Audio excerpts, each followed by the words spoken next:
Friday's jackpot could be $348 million. Good luck and have a great night. Right now on News Channel 6 at 11, Augusta's Coliseum Authority meeting today. What they and James Brown's daughter have to say about the name of the new arena. Also ahead, a reminder to move over in South Carolina after recent close calls with troopers' safety. And grilling safety, how you can avoid dangerous situations when you cook out this time of year, as your news at 11 starts now. Live from Television Park, this is WJBF News Channel 6 at 11. Good evening, everybody. I'm Brad Means. We do thank you for joining us as coverage you can count on begins with the new arena in Augusta. The Coliseum Authority answering questions about what it could be named. Isabella Moody has that. At the Coliseum Authority's monthly meeting Tuesday, board members took time to clear up what they say is misinformation about the new arena's name. Deanna Brown, James Brown's daughter, told us that the authority has the free rights to use the name for the arena from Primary Wave, the company the name was sold to. This is still Primary Wave statement. We are appalled that ARCCA is apparently declining continued use of the free license and that its partner is seeking to monetize what has long been a monument to Mr. Brown's generosity and care for his community. We stand with Deanna and the family of James Brown to retain his name and the James Brown Arena. Mr. Brown's name is synonymous with the beautiful city of Augusta. Chairman Cedric Johnson says he spoke to the company, but says they need to have a paid sponsor to keep taxpayers from paying for maintenance and utilities of the new arena. He told me that the sponsor can attach James Brown's name for free if they wish. During 2021 and up until sometime last month, around May the 25th to be exactly, I did talk to Primary Wave to find out what the status was. We wanted to give them first right of refusal if they wanted to put James Brown's name on the arena and pay the name and right fee, and they said no, they didn't want to do that. But if we found a sponsor who was willing to put James Brown's name on there, they would be willing to let us do that. The new general manager of Augusta Entertainment Complex believes the authority will make sure that James Brown will be honored no matter what. I have full faith in the authority and what they're going to do based on the history, that there's going to be something really special, really unique to honor James Brown. For now, authority members say the name New Augusta Arena is just a placeholder until a sponsor is chosen. In Augusta, Isabella Moody, WJBF News Channel 6. South Carolina's highest court considering a case that could change the state's political maps.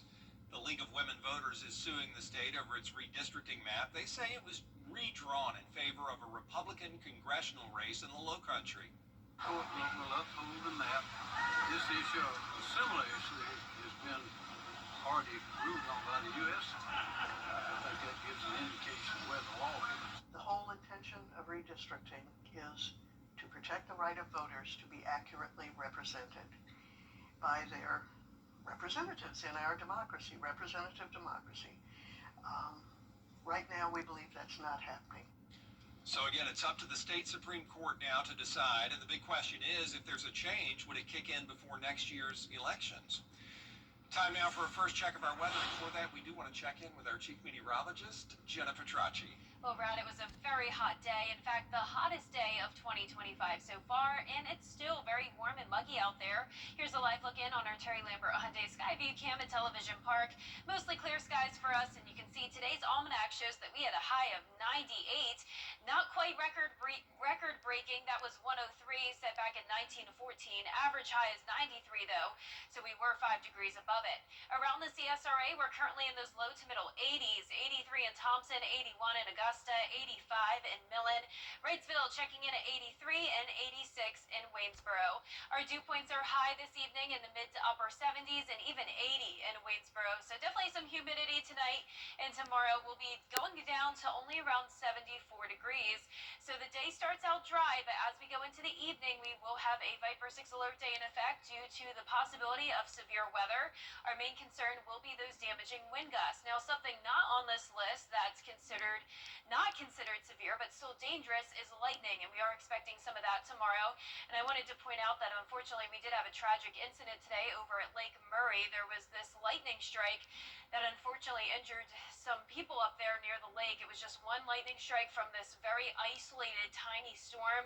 This was at 4:43 this afternoon, and luckily the injuries are not expected to be life-threatening. But for more information on that, here's Brad Means.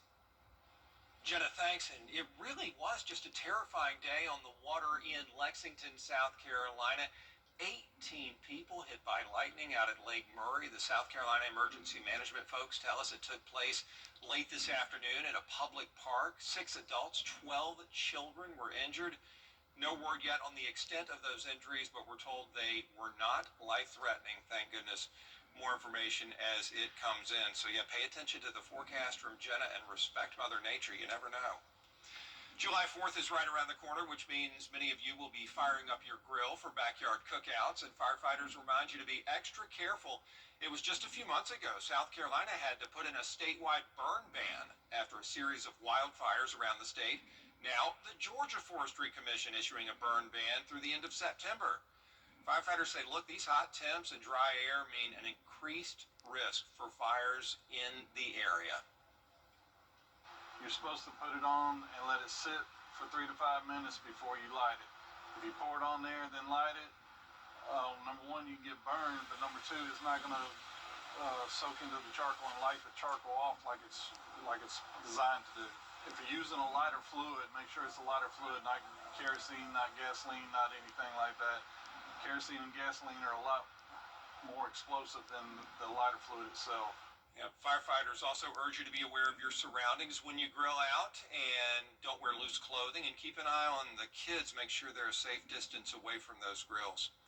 Schools in Aiken County are getting some upgrades. The Aiken County Board of Education approving plans to renovate 5 Aiken County schools, including a new North Augusta Middle School and an athletic complex at Wagner Sally High School.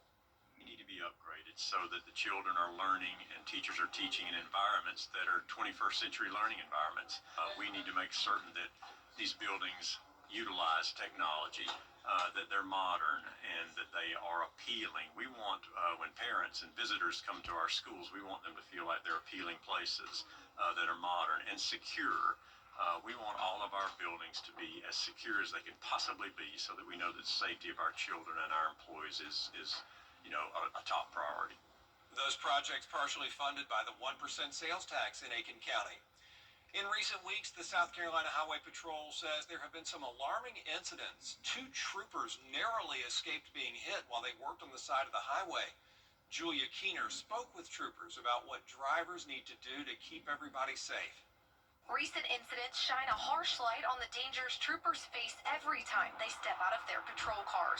Master Trooper Mitchell Ridgway says whether they are investigating a crash or conducting a routine traffic stop, things can turn deadly in an instant. Lots of times when people think about, especially law enforcement, they think about it being dangerous because somebody's trying to assault us or pull a weapon on us. But really, especially in the traffic world of law enforcement, where we're constantly on the side of the road, enforcing traffic laws, working collisions, really the most dangerous thing we face day in and day out is either being involved in a collision or being struck by a vehicle. Video from just a couple weeks ago shows a vehicle that ran off Interstate 26. It came within inches of the state trooper and hit the vehicle that had been stopped. It was really amazing that he wasn't killed there. Another shows a trooper jumping over a guardrail to avoid being hit after a vehicle lost control on Highway 77 in Richland County. Ridgway says watching these videos remind him of a close call he had in 2015 when an impaired tractor-trailer driver sideswiped him. I'll never forget it. 2015, my wife was about 9 months pregnant with our first daughter. I was in shock for, a while really that I wasn't killed. We're talking inches. That would have been the difference in, serious injury or death. Highway Patrol urges drivers, slow down, stay alert, and move over to keep emergency crews safe. And asks drivers being pulled over to pull as far off the road as possible. It's never a good feeling when you're a state trooper on the side of the road and, you go to make a traffic stop and somebody pulls up next to a guardrail and you have 6 inches between you and, the traffic moving by you at 80 miles an hour. careful out there for sure. Coming up, with the temps rising, so are chances of heat-related illnesses. We'll hear from doctors about the warning signs after the break. And tomorrow will be just as hot as it was today, with temperatures around 100 degrees, so that heat advisory does continue. And then on Wednesday evening, we'll have possibly severe storms moving through. I'll have a look at your futurecast right after the break. Goodbye, everybody. I'm out. The Live 5 for 6 Skyview Network, sponsored by Terry Lambert Hyundai. Now, your most accurate forecast with WJBF Live 5 for 6. Welcome back. I want to start out with a very special shout out to our weather kid of the week. This is the beautiful and smart Corinna Fountain. She came by the station late last night and got to pretend to be a meteorologist, and she did such a great job. I was truly blown away that she's only 8 years old and going into the 3rd grade. I'm definitely ready to hire her already to be a part of the team, so I hope to stay in touch with you, Corinna, and your mom, Andrea, and hopefully you will become a meteorologist one day. But right now on our Terry Lambert Hyundai Skyview cam, this is a live look in at Washington Road. It's a dry and quiet night and definitely warm and muggy. 81, but feeling like 88 degrees. Dew points are in the mid-70s and winds are completely calm. Around the CSRA, we're seeing low to mid-80s across the board, and a lot of places got into the upper 90s today. And we even had 2 spots make it to that triple-digit mark. So it's all because of this dome of high pressure. It's making it a heat wave across the eastern half of the country today, and that will continue into our Wednesday. So we're tracking afternoon heat, but it's followed by evening storms. So it is a Viper 6 alert day tomorrow due to the threat of severe weather, but it also doesn't hurt to mention that it's going to be dangerously hot as well. We have that dangerous heat index up to 108 for the county shaded. This will be from 1 o'clock in the afternoon until 8 o'clock tomorrow evening. Now, it will be a nice day to lay by the pool. Those storms are coming in after 5 p.m., so you don't have to worry about any of that if you're out by the water through the 5 o'clock hour. We'll be getting to 100 degrees, so definitely take a dip to cool off. But I want to break down all the details for that alert day tomorrow. Torrential downpours are likely within some of these cells, and along with 60 to 70 mile per hour wind gusts and severe hail that would be quarter-sized or possibly bigger. But we also have the heightened threat of microbursts. This happens in the summertime sometimes, and that's when wind gusts could surpass 70 miles per hour. Now, it's not going to be a widespread threat, but you'll see here on the futurecast that some of these storms do look pretty strong, and it starts around 8 o'clock in the evening. Now, it's possible we could have some as early as around 6 p.m., but that main threat will be between around 8 p.m. to midnight. You can see at 10 o'clock, we'll have this heavy rain, and it's these cells here that are definitely indicating the possibility of those high wind gusts and the hail. Now, once again, this is just a model indicating a possibility of that. Of course, the exact location can change, but the entire CSRA does have that threat of seeing the severe weather tomorrow. Notice it's all of us under that slight risk, and this is common whenever we have such extreme heat and humidity. Now, on Thursday, there's still a threat of severe weather, but it goes down to a marginal risk, and we're back to a typical summertime pattern. So notice we're going from that extreme heat tomorrow back down to seasonable temperatures, and the heat index around 100. So we'll take that compared to 108. So it is that alert day for tomorrow evening. Then we're back to a 30% chance of showers and storms every other day through the 4th of July, with temperatures in the low to mid-90s. Now back to you, Brad. Jenna, thanks. And as these days heat up, the chances to get a heat-related illness increase as well. Talking about heat rash, heat cramps, heat exhaustion, even heat stroke. Most of those things happen when you stay outside too long. Drinking alcohol or certain medicines can hurt you as well. Your body's way to defend itself against heat exhaustion, is to sweat. So when you limit the sweating for any reason, I mean, you can't sweat if you don't have fluids. So you've got to stay hydrated. And I always tell people, if you're going to be in the sun, if you're going to play golf, if you're going to be gardening or exercising, you need to preload. Make sure you preload before you go outside. Yeah, good idea. Doctors say make sure you stay hydrated all day long to make sure you stay healthy. Still ahead, President Trump expressing frustration with Iran and Israel. We'll tell you why after the break. But first, the winning numbers for tonight's South Carolina Lottery. Pick 3, 584. Pick 4 tonight, 1129. The fireball was 0. The rooms to go July. We'll tell you how the Richmond County Sheriff's Office is getting into the basketball business this summer after the break. What's for dinner? At Calvin Smith Law, we work every day to help people in need of justice. If you've been injured in a car accident, the team of attorneys at Calvin Smith Law will strive to serve your needs and fight to get the compensation you deserve. We're available anytime, day or night, with free case review, no upfront fees, and we come to you. And if we don't win, you don't pay. At Calvin Smith Law, we don't play. WJBF News Channel 6 is proud to salute those who have achieved excellence in 2025.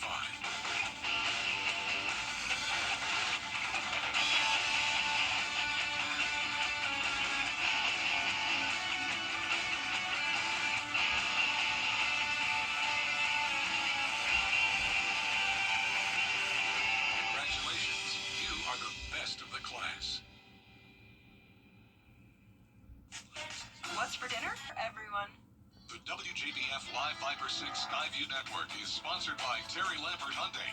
Low prices, big selection, and committed to quality customer service. Now, WJBF sports coverage you can count on. You know, there was a time that you didn't start thinking high school football season until around about September. With the rise of padded camps and 7-on-7 passing leagues, well, it's changed all that a little bit. All through the month of June, the competition has been fierce, and the focus on getting better has been laser sharp during the Greater Augusta Fellowship of Christian Athletes 7-on-7 passing leagues. Now, today, the last session took place at Lakeside High School. Now, you know, there are some who will say that 7-on-7 leagues are just glorified pass and catch sessions. But both Lakeside football coach Brett Johnson and Aiken coach Steve Hibbett say it's so much more. It's an awesome experience, just getting to play against so many different talent levels, and you get to see every offensive and defensive formation that you want to see. It's been a great experience for our guys. It's going to be a process. The summer is a process, and you really see leaders emerge in the summer, and that's where the bulk of the work is. They say the grind never stops, football never stops. And actually, most sports don't stop now either. They're all doing something in the off season, and if you're not, you're falling behind. Now let's take you over to Fayetteville, where the Augusta Green Jackets began a 6-game road trip tonight against the Fayetteville Woodpeckers. And last time these two teams met was during the first week in June, and Fayetteville took 5 of 6 from our Jackets. So Augusta looking for some road revenge, but if revenge is to happen, it wasn't going to be tonight. Started rough for the Jackets and got rougher. Woodpeckers played in 2 runs in each of the first 2 innings to take a quick 4-1 lead. Augusta finally got on the board in the 7th after Owen Carey waltzed with bases loaded to usher in a score, but that was all she wrote. Fayetteville wins at 5-1. Both teams back at it tomorrow. Same time, same place.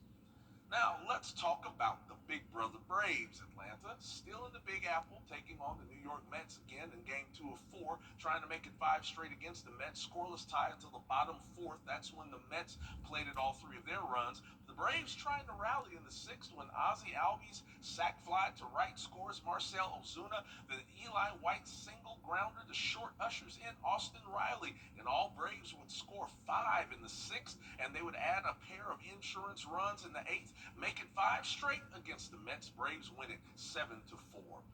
Now here's that cool story Brad was telling you about earlier. We know how much of a basketball town Augusta is. Well, the Richmond County Sheriff's Office is getting in on the hardwood action. They're hosting its inaugural basketball camp for youth ages 7 to 16 with San Antonio Spurs standout Keldon Johnson.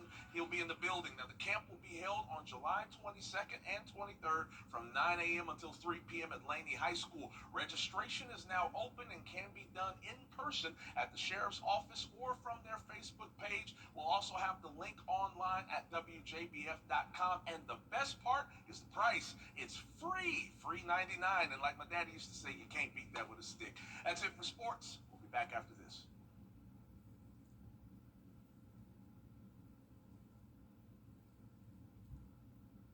Right now at Rooms to Go. Our 10-day forecast is showing that alert day tomorrow. We've got the extreme heat in the afternoon with a high of 100, then evening showers and storms. Some of the storms could be strong to severe, and then we're back to just a 30% chance of showers and storms each day with high temperatures back to around normal. A judge in New York ruling that dogs aren't just pets. No, they are legal family members. The ruling comes from a case where a dog got hit and killed by a car while walking in Brooklyn with its owner, and the owner challenged the legal status of pets. Even put together a lawsuit claiming wrongful death and emotional distress. The judge said he didn't see why the dog couldn't be considered immediate family and let the owners seek compensation typically reserved for a close relative, a human relative, but not in this case. The furry friends were represented. Yeah, that's nice. And that is our report for now. We appreciate you watching. We'll see you tomorrow.